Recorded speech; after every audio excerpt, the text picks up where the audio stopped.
Well, hello there, YouTube. It's Ro here. Thank you for visiting You Grow Ro. If this is your first time here, I hope you'll consider subscribing at the end of this video.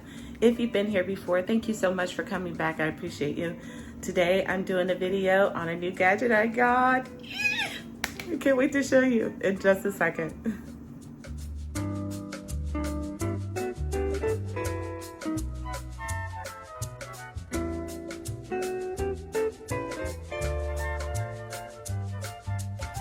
Recently, the stars aligned.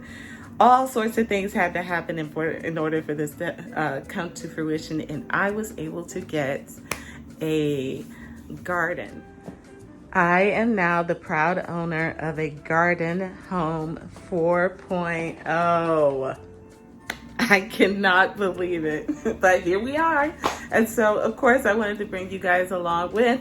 I put this thing together. I'm so excited. I decided to put it in my kitchen. So it says here, step 1 is to unpack cautiously. Pretty sure I did that. I was very, very delicate. All right, step 2, assemble the columns. Step 3 is to mount and lock the lid. Step 4, which is connecting the columns. Step 5 is to attach the LED light bars.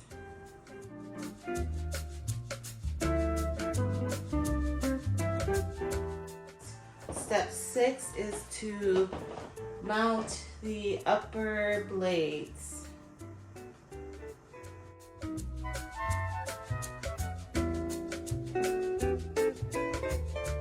Next up is filling up the tank and turning it on. Do not add plant food. This tank takes 3 gallons of tap water. Download the app and the app will tell you when and how much water to add.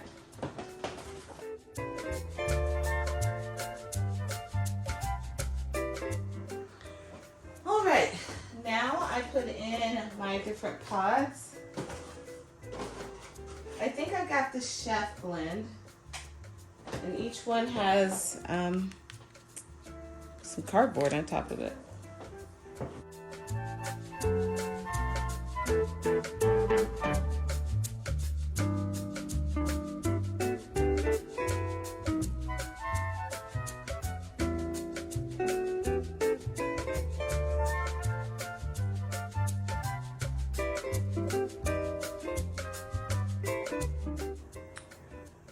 There she is. The lighting is weird. It's giving off a lot of yellow, but look at that. I love the way the names are printed on here.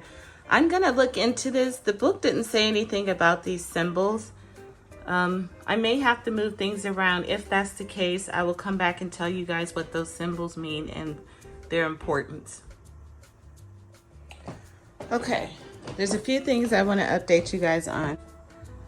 There are cameras on these lights. There's one up there, and there's one right here.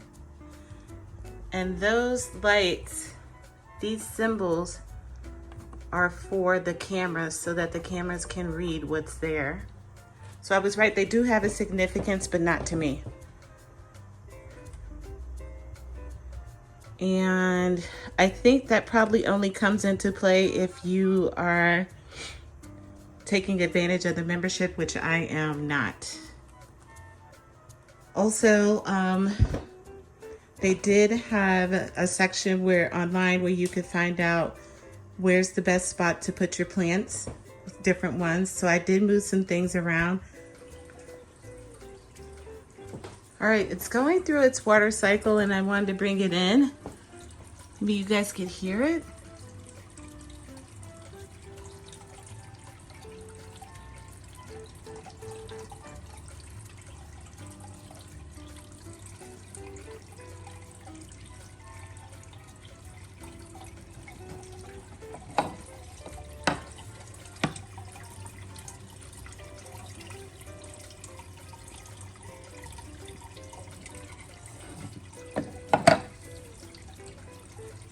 not super loud, but it's not as quiet as I thought it would be.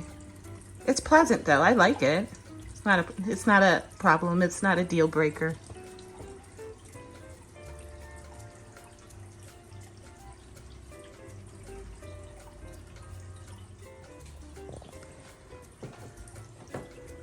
So each one of these columns holds 10 plants. 2, 4, 6, 8, 10. I got 3 columns, so that's 30 plants. In the center here, in this center column, is where you're going to concentrate your high light level crops. And then on these outskirts, especially towards the bottom and the very top, is where you'll put your low and medium plants at.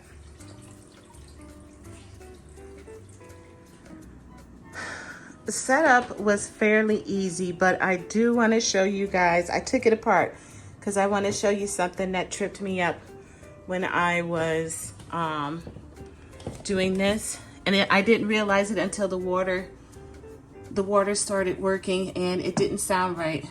It sounded too loud to me.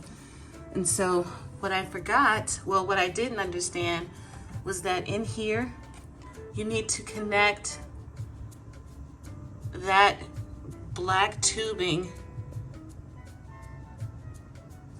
to the little notch in there. And that's what sends the water all the way up the unit. All right, so at first I didn't have that done correctly, but now I do. I also recognized that because when the water was running, the pods weren't getting wet, and that was an instant sign that something wasn't connected correctly. So once I put that together, then it all started working as it should. Another thing that tripped me up that I almost missed, but I caught myself in time, is that this part needs to be in here. In the beginning, I had it this way because the notch was cut out on the side, you know, all the way through. So I thought that the bar went all the way through. It doesn't. It needs to be here, inside, on both sides. Now I'm running the water, the watering system, now that I've made sure that those things were plugged in as they should have been. I'm just coming back to show you that the pods are becoming wet. That's how you know you got it set up right.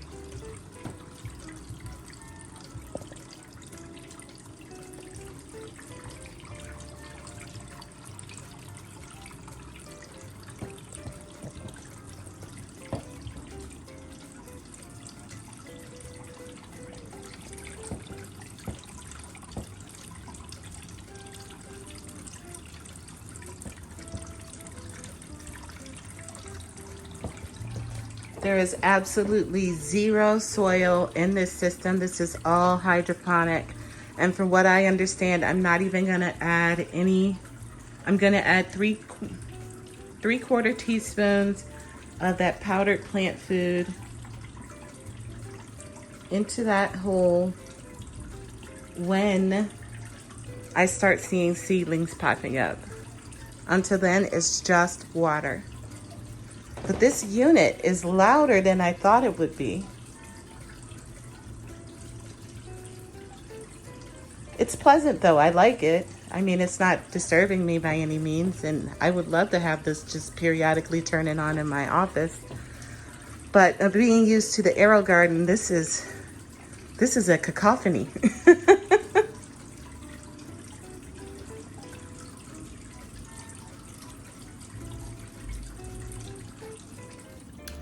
So I wanted to touch on something else that struck a chord with me that I looked into, and I'm glad I did, because it turns out it might actually be an issue. And that is, whenever I was reading about these pods and how you don't put any fertilizer in there until after you get, you know, your seedlings, I was thinking to myself, well, what happens if one of these pods doesn't germinate, or you know, I'm growing lettuce in one and I'm pulling it out. Meanwhile, I'm growing peppers in another.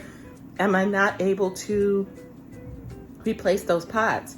And the answer to that is yes, you can, but you can't put them directly into this system. You want to germinate them separately and then put them into the system. So they do sell like a Gardyn Home, so to speak, where you can start your seeds and set it on the bottom of your unit down there on the bottom of the deck.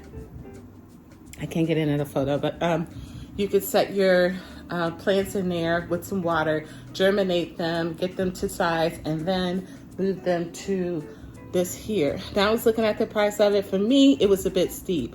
So I was looking at the pods. You could easily just find like some old containers from fruit or something, or even salad. Those salad head containers would work just fine for this, and you could start your seeds in there. You'll get your humidity, you'll be able to put your water in there with no nutrients, and you'll be able to set it somewhere where it can get some light, and everything can germinate and grow until it's of size to put into that machine. But yes, you can replace pods that didn't germinate. You just really shouldn't start them in the machine. You should start them separately. Another thing I want to add is that this is within the reach of the fur baby. So I took that in consideration with what I left down at the bottom here. But I was also thinking that I can use the same method with the mesh that I'm using on my AeroGarden farms for keeping these plants off limits for her as well. So this is the protection that I'm speaking of. I think this would work very well for the garden as well. So let's try it out. Okay, so this is the leftover mesh from when I had my friend make me my rain barrel at the apartment a couple years ago. And if I can find the link, I'm 99% sure I got it off of Amazon. If I can find the link, I will put it in my Amazon storefront. You can find a link to that in the description.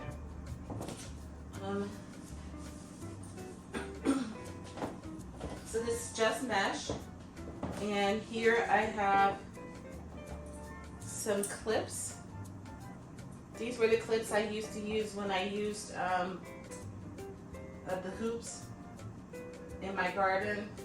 I don't use those anymore. They get blown away too easily.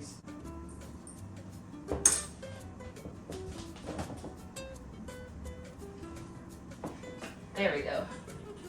You could bring it down here.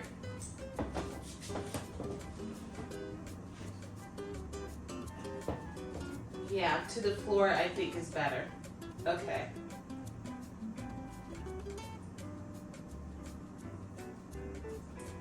And I've got it pulled fairly taut. Not taut enough to be moving the lights in, but taut enough that it would take some effort for her to be able to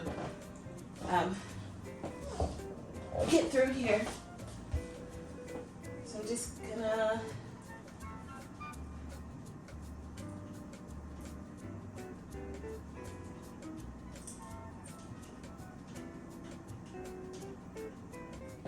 now, in my eyes, that is a decent solution. However, only thing I'm concerned about is whether or not that's going to cause problems for me for watering, topping off water here. And I'm thinking not, because as it stands for my AeroGardens, I already have to pull one side apart in order to get to the reservoir on those. So what's the difference doing it for this one? So I think that's a great solution. And yeah, I can't think of anything else. Overall, I did make a couple mistakes. And some things were not spelled out that I feel should have been spelled out. So I think on the whole, for setting this up, I would give this a 7. It's not complicated by any means, but you are destined to make mistakes because some things just aren't spelled out well enough, I don't think. Also, I think that they should have mentioned the information that I included about not starting new pods when you have already mature plants or maturing plants in your unit because of the fertilizer situation. I think they should have that spelled out right away in the book, but it's not. I had to do some research to find that out. And aside from that, this was pretty easy, plug and go. I carried the box by myself. It wasn't light, but it wasn't super heavy either. I am considering getting the base with wheels. They do have a wheeled base that you can get. I thought I looked at it, but I want to say it was like $125 or something. And, you know, you could buy one of those wooden dollies, or plant movers up at Home Depot for like $25, and that would work just fine for this base. So I might end up doing something like that rather than buying the base that they have. It probably goes with it more aesthetically, but I just don't see the point in $125. I'm not going to be moving it that much or even that far. I just want the option to move it if I need to, though. So aside from that, I'm happy with it so far. You know, this is day one, so it's not saying a whole lot, but it looks great. Tim came down and saw it, and he's like, that's neat looking. I said, yeah, we're going to be growing some food, some more food inside the house. And sarcastically, he said, yay. All right, friends, I hope you enjoyed the video. If you have any questions, make sure to ask me down below, and I will help you out if I can.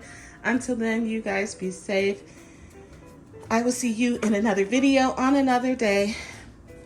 Happy growing, my friends.